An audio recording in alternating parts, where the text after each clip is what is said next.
London, one of the world's most exciting cities. Whatever you want, it's here. History, entertainment, architecture, fashion, music, London's got it. But it wasn't always like this. Back in the grey, drab, austerity years when I was growing up in London in the 50s and 60s, life was quite different. My name's Jacky Hyams and I'm a Londoner. I'm a journalist and I'm an author. And over the last few years I've written many stories about London and its people, but there's one very special story which until now I haven't told. And that's the story of what it was like to grow up in London's East End in those very grey years of the 50s and early 60s. I've written a book, it's called Bombsites and Lollipops, and it's a story of what it's like growing up in London in those years. Our neighbours were poor. Many of them had lived there through the war. They were waiting to be rehoused. They didn't have much money, and they'd had a hard time, like millions of other people in Britain. It was a tough time for a lot of people.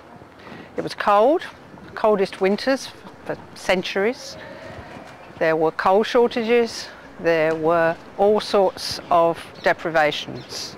And yet we lived in luxury, in a slum. We had whatever we wanted. We had a chauffeur. We had a cleaner. We had a retinue of men delivering food to our front door. And that food was the finest delicacies and the best food you could possibly find, all courtesy of the black market from London's East End. How come we were living like this? Well, my dad was a street bookie. Being a street bookie in those days was illegal. You weren't supposed to do it, and you got fined, or worse, if you got caught. And so thanks to my grandfather's relationship with the local constabulary, we were able to live like millionaires in a slum, which put us in complete contrast to everyone and everything around us. I was a child, I didn't know any different, but it was a very bizarre way to begin your life. It was really the story of my parents and how their life was after World War II. And I discovered an amazing photograph of them that had been taken by the Daily Express in 1938 at the Stock Exchange.